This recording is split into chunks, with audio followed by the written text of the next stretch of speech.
जर तुम्ही ही टी किंवा सी-टेट किंवा इतर कुठल्याही एक्झामची तयारी करत असाल आणि माझ्याबरोबर अभ्यास करायचा असेल तर नक्की तुम्ही योग्य प्लॅटफॉर्मवर आहात. नमस्कार मंडळी, मी वैशाली तुम्हा सर्वांचं स्वागत करते. आणि मी तुम्हाला माहीत आहे टी परीक्षा उत्तीर्ण आहे, सी-टेट परीक्षा उत्तीर्ण आहे किंवा दुसऱ्या आपल्या ज्या एक्झाम असतात त्याची तयारी करत आहे.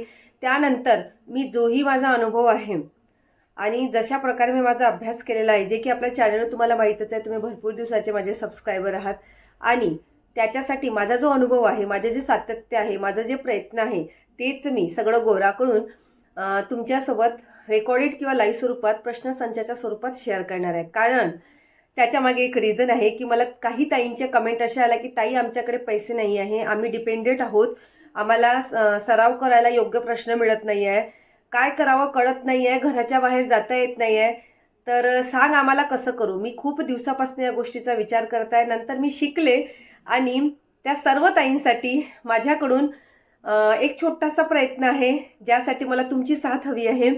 त्यामुळे त्या ताईपर्यंत असे व्हिडिओ पोहोचते व्हावे ज्यांना खरंच गरज आहे, ज्या कुठेही बाहेर जाऊ शकत नाही, क्लास जाऊ शकत नाही, त्यांना प्रश्नसंच पाहिजे किंवा प्रश्न पाहिजे प्रॅक्टिस करण्यासाठी. तर ते मी इथे काही रेकॉर्डेड किंवा लाईव्ह स्वरूपात घेऊन येणार आहे. बाकीचे आपले जे मोटिवेशनल व्हिडिओ आहे ते तर येणारच आहे नेहमी, शॉर्ट पण येतीलच. पण हा नवीन प्रयोग मी चालू केलेला आहे.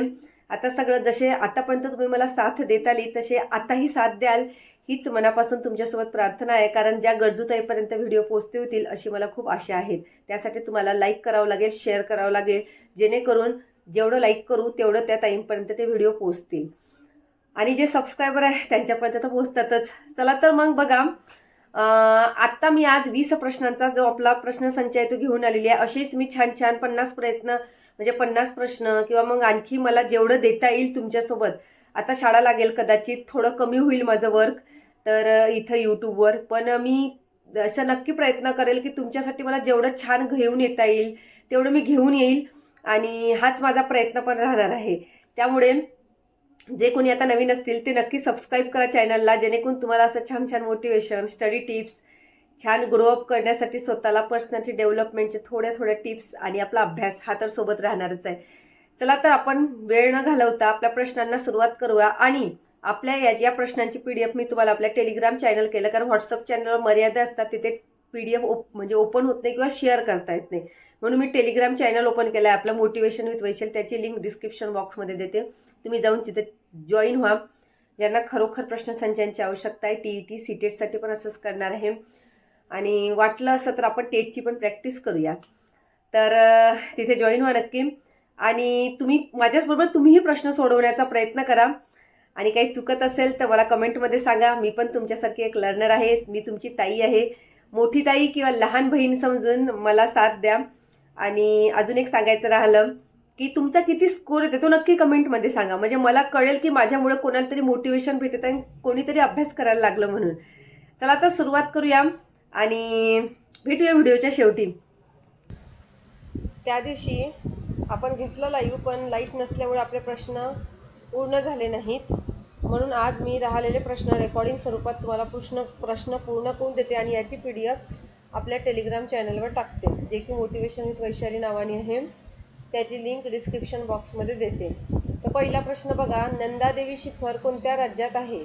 सिक्कीम. नंदादेवी हे शिखर कोणत्या राज्यात आहे? मग आता त्याचे ऑप्शन कुठले आहे? तर बघा, सिक्कीम आहे, हिमाचल प्रदेश आहे, उत्तराखंड आहे, अरुणाचल प्रदेश आहे. आता कुठलं असेल मग? नंदादेवी हे शिखर कोणत्या राज्यात आहे? तर एक मिनटं मी पेन घेऊन घेते, रेड पेन करते इथे. बघा, तर नंदादेवी हे भारतातील दुसऱ्या क्रमांकाचे शिखर आहे. त्या मी तुम्हाला पहिल्या व्हिडिओत पण सांगितलं होतं, दुसऱ्या क्रमांकाचं शिखर आहे. आणि ते सर्वात उंच आहे. ते कुठे आहे? तर उत्तराखंडमध्ये आहे. कुठे आहे? उत्तराखंड आहे. तर चमोली जिल्ह्यात आहे. कुठे आहे? चमोली जिल्हा, चमोली जिल्ह्यामध्ये आहे. आणि त्या शिखराची जी उंची आहे ती किती आहे? तर 7,816 7,816 एवढी त्याची मीटर उंची आहे. ठीक आहे. चला दुसरा प्रश्न बघूया आता. भारतीय संविधानातील स्वातंत्र्याचा अधिकार कोणत्या कलमांमध्ये दिला आहे? कोणत्या कलमांमध्ये आता स्वातंत्र्याचा अधिकार दिला आहे? 12 ते 18, 19 ते 22, 23 ते 24, 25 ते 28. कोणत्या कलमांमध्ये दिला आहे? मग आपण विचार करायचा. 12 ते 18 असू शकेल का? 12 ते 18, 19 ते 22, 23 ते 24 की 25 ते 28. अशा वेळेस काय करायचं? याचं उत्तर 19 ते 22 आहे. मी सांगते तुम्हाला ते कसं बघा. कलम 19 मध्ये काय आहे बघा? स्वातंत्र्याचा अधिकार आहे, म्हणजे भाषा स्वातंत्र्य आहे व इतर आपले जे 6 स्वातंत्र्य आहेत त्याचे ते संरक्षण करते. कलम 19. नंतर कलम 20 मध्ये काय आहे? तर कलम 20 मध्ये आपले जे गुन्हेगार असतात, आम्हाला गुन्ह्याची शिक्षा का देताय तुम्ही, ते विचारण्याचा अधिकार आहे. मग कलम 21 मध्ये काय आहे? तर मग व्यक्तिगत स्वातंत्र्य येतं. आणि कलम 22 मध्ये काय येतं? तर स्थानबद्धता येते. ठीक आहे. आणि हे जे बाकीचे आहे, कोणी शोषणाविरुद्धचे आहे, धर्म स्वातंत्र्याचा अधिकार आहे, समानतेचा अधिकार आहे 12 ते 18. म्हणून आपलं उत्तर आहे 19 ते 22. नंतर आहे इंडियन सोशॉलॉजिस्ट हे वृत्तपत्र कोणी सुरू केले? कोणी सुरू केले? आता इंडियन सोशॉलॉजिस्ट हे गांधीजींनी सुरू केले का? श्यामजी कृष्ण वर्माने सुरू केले, सावरकरांनी सुरू केले की टिळकांनी सुरू केले? तर बघा याचं उत्तर आहे, आता लाईव्ह राहिलं असतं मी तुम्हाला विचारलं असतं, पण आता रेकॉर्डेड आहे म्हणून मीच सांगून देते. श्यामजी कृष्ण वर्मा हे इंडियन सोशॉलॉजिस्ट यांनी वृत्तपत्र सुरू केले. आणि ते कुठं केव्हा केले? 1905 मध्ये केले. कधी केले? 1905 मध्ये. कुठे केले? लंडनला केले. कुठे केले? लंडनला केले. आणि मग हे वृत्तपत्र इंडिया हाऊस, काय लक्षात ठेवायचं? इंडिया हाऊस लक्षात ठेवायचं. आणि एक आपलं लक्षात ठेवायचं इंडियन होम रूल सोसायटी असं म्हणतात त्याला, इंडियन होम रूल सोसायटी.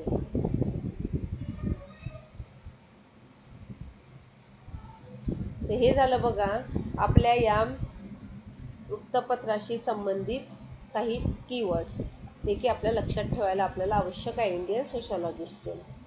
नंतर बघा रक्तातील साखरेचे प्रमाण नियंत्रित करणारे हार्मोन कोणते?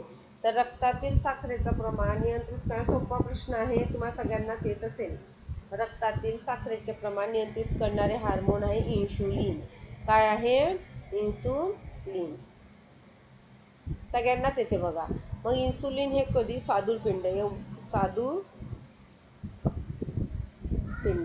सादुरपिंडामुळे तयार होणारे एक संप्रेरक आहे आणि ग्लुकोज प्रमाण वाढवतात आपल्या याच्यातलं. मग काय होते बघा, आता थायरॉक्सिन का बरं नाही मॅडम? तर थायरॉक्सिन यामुळे नाही की ते आपलं जे थायरॉक्सिन आहे ते चयापचय आपल्या क्रियेला नियंत्रित करते. म्हणून इथे लिहून देते मी तुम्हाला चयापचय. आणि ॲड्रेनालिन हे म्हणजे जसं की भीती, आपल्याला खूप भीती वाटते, कधी कधी खूप ताण येतो आपल्या डोक्याला, तर आपत्कालीन परिस्थिती पकडूया आपण त्याचं नाव. आपत्कालीन परिस्थितीसाठी ते उपयोगी पडतं. आणि एस्ट्रोजन आपले प्रजनन शक्ती लक्षात ठेवायचं, जे प्रजनन क्षमता असते ना त्याच्याशी निगडीत असते, म्हणजे स्त्री हार्मोन वगैरे याच्याशी. ठीक आहे. त्यामुळे एस्ट्रोजन हे त्याचं आहे, म्हणून आपलं उत्तर काय? इन्शुलिन. आणि याची PDF मी तुम्हाला आपल्या टेलिग्राम चॅनलवर देते. हे PDF मी रेकॉर्डेड स्वरूपात पूर्ण करत आहे, कारण त्या दिवशी आपली PDF पूर्ण झाली नाही म्हणून ती राहिली होती, म्हणून म्हटलं रेकॉर्डेड स्वरूपात पूर्ण करून तुम्हाला देते. मग 5वा प्रश्न बघा, भारतातील सर्वाधिक बॉक्साईट उत्पादन करणारे राज्य कोणते? आता इथे विचारलं आपल्याला सर्वाधिक बॉक्साईट उत्पादन करणारे राज्य कुठले? गुजरात, झारखंड, ओडिशा, महाराष्ट्र. कुठला आहे आता? तर भारतातील सर्वाधिक बॉक्साईट उत्पादन कुठलं आहे? ओडिशा. कुठे आहे? ओडिशा आहे. आता ओडिशामध्ये निम्म्याहून देशातला अधिक वाटा ओडिशामध्ये आहे, निम्म्याहून अधिक आहे. गुजरात, झारखंड, महाराष्ट्र यांच्यापेक्षा निम्म्याहून अधिक कुठे आहे? ओडिशाला आहे.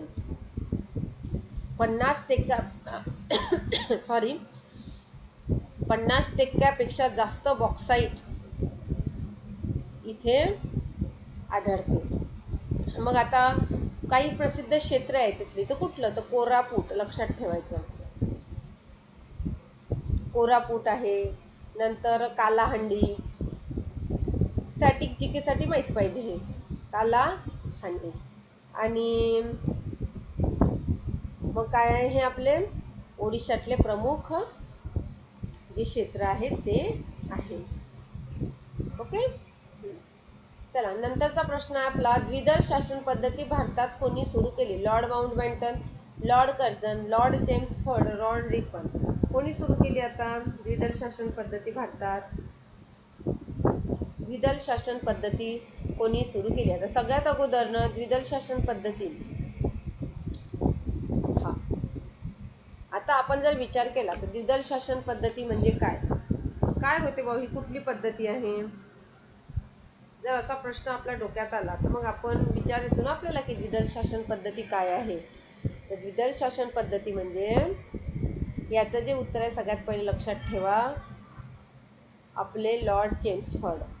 लॉर्ड चेम्सफोर्ड 1919 लक्षात ठेवा त्याच्याबरोबर. आणि एक कायदा होता मॉन्टेगू चेम्सफोर्ड,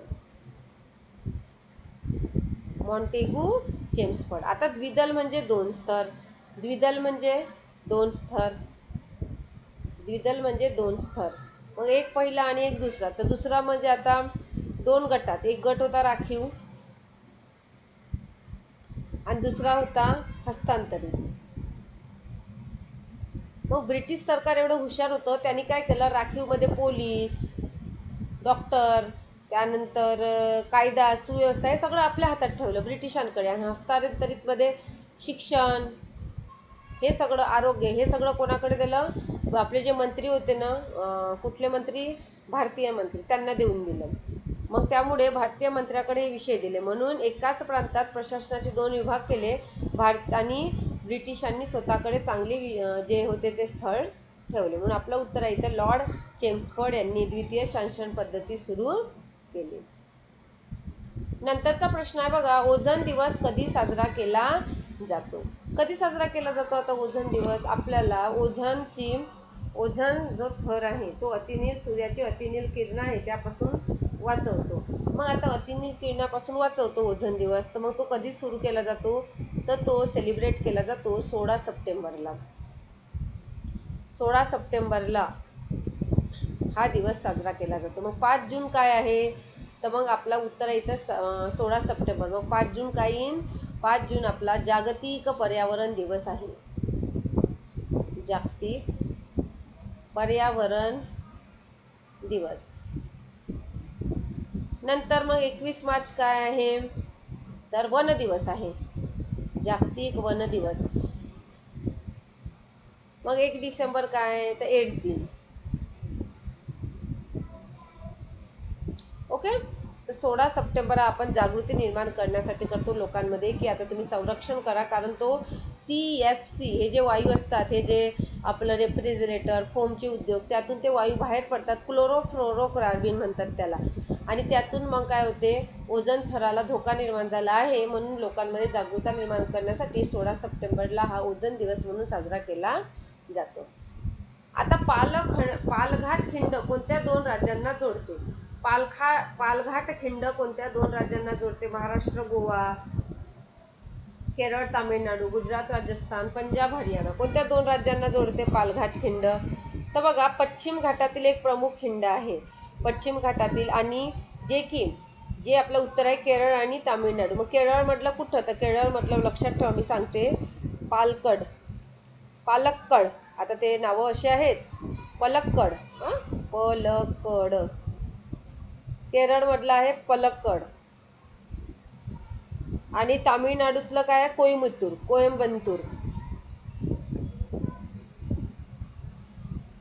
कोयंबतूरच म्हणत असतील, कोयंबतूर का कोयंबतूर असं काहीतरी नाव आहे. आणि त्यामुळे भारतीय दळणवळणासाठी हे दोन ठिकाणं अतिशय महत्त्वपूर्ण आहे. आणि म्हणून आपलं उत्तर आहे केरळ, तामिळनाडू, दक्षिण भारतातील दळणवळण पालघाट खिंड. नंतर आहे भारतीय राज्यघटनेतील एकेरी नागरिकत्व कोणत्या देशाकडून घेतलं आहे? कोणत्या देशाकडून आता भारताने एकेरी नागरिकत्व घेतलेलं आहे? तर बघा, भारतीय राज्यघटना सिंगल सिटिझनशिप हे कोणाकडून, म्हणजे एकेरी नागरिकत्व हे ब्रिटनकडून घेतलं आहे, म्हणजे इंग्लंडकडून घेतलेलं आहे. याचा अर्थ आम्ही फक्त भारताचे नागरिक आहोत. ना की आम्ही महाराष्ट्राचे, गुजरात, काश्मीर असे वेगवेगळे ना, आम्ही फक्त भारताचे नागरिक आहोत.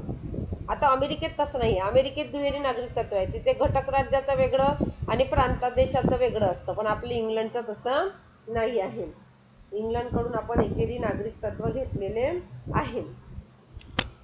मग आता आपण जर विचार केला की आम्ही विचार केला की आता अमेरिकेकडून काय घेतलं आहे आणि कॅनडाकडून काय घेतलं आहे, तर मग त्याचं उत्तर काय येईल? काय होईल आपलं त्याचं उत्तर? मग काय घेतलं आपण? अमेरिकेकडून काय आहे? मूलभूत अधिकार घेतले. मग लक्षात ठेवायचं, मूलभूत अधिकार.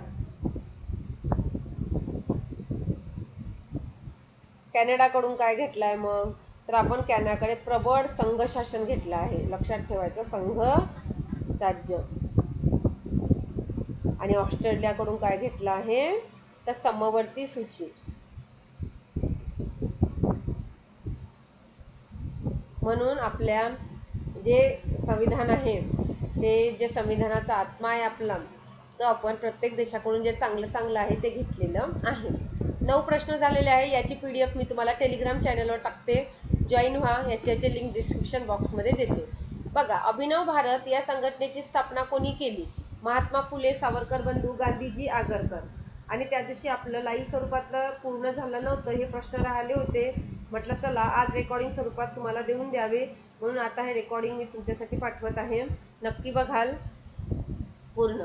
तर बघा, अभिनव भारत ही संघटना विनायक दामोदर सावरकर यांनी कोणी केली? विनायक दामोदर सावरकर आणि त्यांचे बंधू. कोण त्यांचे बंधू? गणेश दामोदर सावरकर हे त्यांचे बंधू होते. ओके. आणि त्यांनी कधी केली? तर 904 ला नाशिक येथे केली. 904. आणि नंतर सुरुवातीला जेव्हा त्यांनी बनवली, त्या सुरुवातीला तिचं नाव मित्रमेळा. लक्षात ठेवायचं, काय नाव होतं? मित्रमेळा असं नाव देखील होतं. या नावाने ते ओळखली गेली. समोरचं बघूया आता. चला, समोरचा प्रश्न. जर तुम्हाला माझा व्हिडिओ आवडत असेल तर नक्की लाईक करा, शेअर करा, जेणेकरून ज्या गरजू ताई आहेत त्यांच्यापर्यंत व्हिडिओ पोहोचता होईल. आणि सबस्क्राईब करा चॅनलला. असं छान तुमच्यासाठी मी नवीन घेऊन येते. बघा, आता जर आपण म्हटलं महात्मा फुलेंनी काय केलं, तर महात्मा फुलेंचं लक्षात ठेवायचं, सत्यशोधक समाज. महात्मा फुले लक्षात ठेवायचे, सत्यशोधक समाज.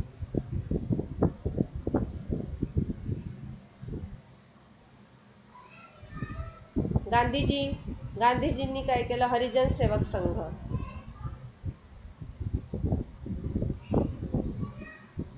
आणि आगरकरांनी सुधारक वृत्तपत्र.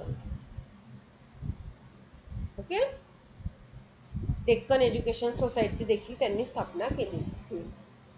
मग बघा, मानस राष्ट्रीय उद्यान कोणत्या राज्यात आहे? आता मानस राष्ट्रीय उद्यान कोणत्या राज्यात आहे यावर PYQ प्रश्न विचारला गेला होता. मग मानस हे राष्ट्रीय उद्यान कोणत्या राज्यात आहे? तर मानस राष्ट्रीय उद्यान आसाममध्ये आहे. लक्षात ठेवायचं, कुठे आहे? आसाममध्ये आहे. आसाममध्ये आहे. आणि आसाममध्ये एक प्रसिद्ध राष्ट्रीय उद्यान आहे आणि त्याला युनेस्को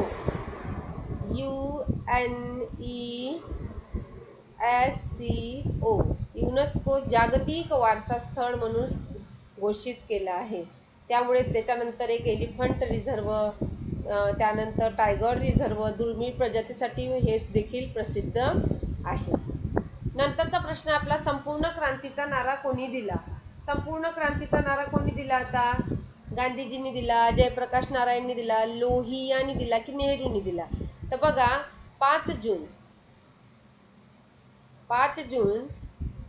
1974 ला पाटणा म्हणतात तेव्हा, पाटणाच्या मैदानावर संपूर्ण क्रांतीचा नारा हा जयप्रकाश नारायण यांनी दिला. लक्षात ठेवायचं. आणि त्यामुळे सरकार विरुद्ध त्यांना आंदोलन करायचं होतं, त्यामुळे एक महत्त्वाचा भाग होता. त्यामुळे जयप्रकाश नारायण यांनी संपूर्ण क्रांतीचा नारा दिला. नंतरचा प्रश्न आहे, कर्कवृत्त भारतातील किती राज्यातून जाते? किती राज्यातून जाते कर्कवृत्त? 6 राज्यातून, 7 राज्यातून, 8 राज्यातून, 9 राज्यातून? तुम्हाला जर व्हिडिओ आवडत असेल तर नक्की लाईक करा. मला माझं शिकवणं कसं वाटतं ते पण सांगा, कारण तुमच्यासाठी नवीन नवीन करायला मला आवडतं आणि तुमच्यापासूनच मला मोटिवेशन आणि प्रेरणा मिळते. तर मग कुठल्या राज्यातून जाते बघा. सर्वात पहिलं आहे आपलं गुजरात, नंतरचं आहे राजस्थान, त्यानंतरचं कुठलं होतं मध्य प्रदेश, नंतर आहे छत्तीसगड, 3 झाले, हे चौथा आहे छत्तीसगड. नंतर आहे झारखंड, 5 झाले. नंतर आहे पश्चिम बंगाल,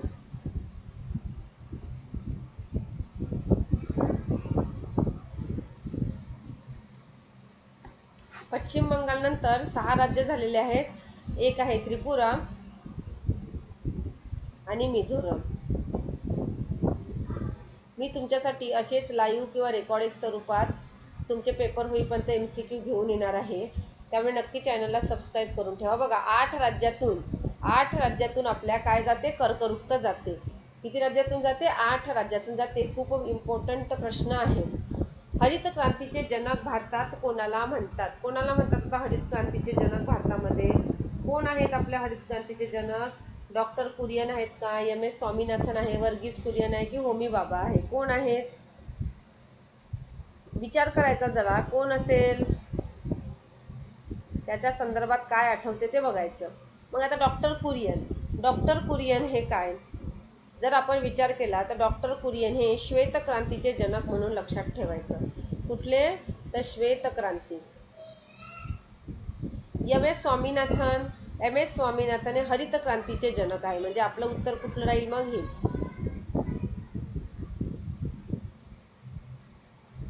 म्हणून आपलं उत्तर काय आहे? MS स्वामीनाथन हे हरित क्रांतीचे जनक आहे. मग होमी बाबा काय आहे? तर अणुशक्ती कार्यक्रम आहे. अणुशक्ती लक्षात ठेवायचं. होमी बाबा अणुशक्ती आणि जनक मानल्या जातात त्यांना अणुशक्तीचे, होमी बाबाला. आणि वर्गीस कुरियन हे दूध, वर्गीस कुरियन दूध म्हणजे ओके. परत झालेला आहे. ठीक आहे, काही हरकत नाही. ओके. दूध. समोरचा प्रश्न बघूया चला. बॉम्बे असोसिएशनची स्थापना कोणी केली? किती प्रश्न आहेत आपले? 20 प्रश्न आहेत हा. बॉम्बे असोसिएशनची स्थापना कोणी केली? दादाभाई नौरोजी, जगन्नाथ शंकर पेठ, गोखले, टिळक. कोणी केली आता आपल्या बॉम्बे असोसिएशनची स्थापना? कोणी केली बरं? सांगा. बघा, बॉम्बे असोसिएशनची स्थापना जगन्नाथ शंकर सेठ यांनी केली आहे. आणि 26 ऑगस्ट कधी केली? 26 ऑगस्ट 1852ला केली. आणि त्याचा उद्देश काय होता की भारतीयांच्या तक्रारी किंवा मग जेही मागण्या ब्रिटिश सरकारपर्यंत पोहोचवणे. त्यामध्ये आपले दादाभाई नौरोजी होते आणि विनायक शंकर सेठ होते. पण स्थापना कोणी केली? जगन्नाथ शंकर सेठ यांनीच केली. नंतरचा प्रश्न आपला, जोग धबधबा कोणत्या राज्यात आहे? जोग धबधबा कोणत्या राज्यात आहे आता? तर जोग धबधबा हा आपल्या कुठल्या राज्यात आहे? कर्नाटक राज्यात आहे. म्हणून आपलं उत्तर आहे कर्नाटक. आणि कुठल्या नदीवर आहे मग तो जोग धबधबा? लक्षात ठेवायचं, शरावती.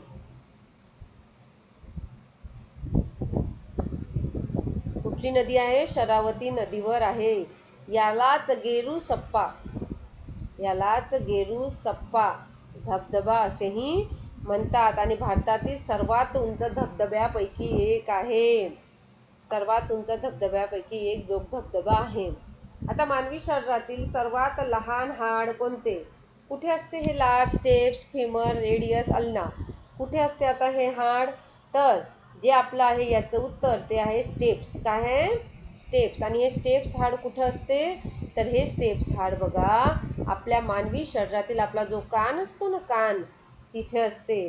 कानाच्या मध्यभागी. आणि सर्वात हलके हाड आहे आणि सर्वात लहान आहे. मला असं वाटतं त्याचे फक्त 2.5 मीटर ते 3 मीटर असं, मिलीमीटर असं काहीतरी त्याचं हे असते. फिमर तर सर्वात मोठे आहे. आणि दोन्हीही जे हे आहे ना, हे मांडीचं हाड आहे हे आपल्या, आणि ते मोठे आहे सर्वात, हे मांडीचे. आणि हे जो दोन खालचे आहे, हे जे दोन खालचे आहे दोन्ही हाताची हाडं आहेत, रेडियस आणि अल्ना. ओके. हिराकूड धरण कोणत्या नदीवर बांधले गेलेले आहे? हिराकूड धरणाबद्दल विचारलेलं आहे. आता हिराकूड धरण कोणत्या नदीवर बांधले आहे? महानदी, गोदावरी, कृष्णा, नर्मदा. हिराकूड धरण हे ओडिसा, कुठे आहे मग? ओडिसा राज्यातील महानदीवर बांधले गेलेले आहे. म्हणून आपलं उत्तर आहे महानदी. मग महानदीवर जर बांधलं आहे तर कुठे आहे मग ते? ओडिसा. आणि संबलपूर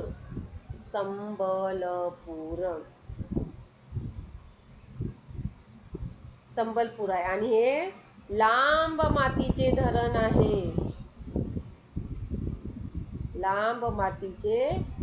आहे. आणि या धरणाचा उद्देश आहे पूर नियंत्रण करणे वगैरे सगळं. म्हणून आपलं उत्तर आहे हिराकूड धरण कोणत्या नदीवर आहे? महानदीवर आहे. भारतीय सेवक समाज याची स्थापना कोणी केली? आता भारतीय सेवक समाजाची स्थापना टिळकांनी केली, गोपालकृष्ण गोखलेंनी केली, फुलेंनी केली, शाहू महाराजांनी केली. तर बघा, याचं जे उत्तर आहे ते आहे गोपालकृष्ण गोखले. आणि याची जी स्थापना आहे ती कोणी केली? गोपालकृष्ण गोखलेंनी केली. किती? 12 जून 1905. कुठे केली? पुण्याला.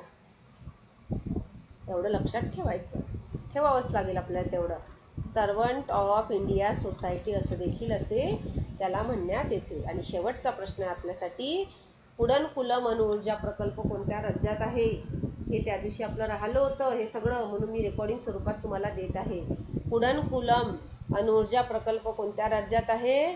तर कुडनकुलम हा तामिळनाडू राज्यात आहे. कुठं आहे? तामिळनाडू आहे. आणि रशियाच्या तांत्रिक सहाय्याने तो उभारण्यात आला. रशिया नाव लक्षात ठेवायचं. आणि मग म्हणून कुठला जिल्हा? तर तिरुनेलवेली. थांबा मी लिहिते. तिरुनेलवेली. काय नावं आहे कठीण. तिरुनेलवेली. आणि त्यामुळेच हा कुडनकुलम ऊर्जा प्रकल्प आपल्या कुठे आहे? तामिळनाडू राज्यात आहे. तर बघा, इथे आपले 20 प्रश्न कंप्लीट झाले आहे. जर तुम्हाला माझं आवडलं असेल तर नक्की चॅनलला सबस्क्राईब करा, एक लाईक देखील करा, जेणेकरून तुमच्यापासून मला मोटिवेशन मिळते. आणि आपला टेलिग्राम चॅनल आहे, त्याची लिंक डिस्क्रिप्शन बॉक्समध्ये देते, जिथे की तुम्हाला TET CTETचे छान स्टडी आणि अभ्यास मिळेल आणि मोटिवेशन तर नेहमी मिळतेच.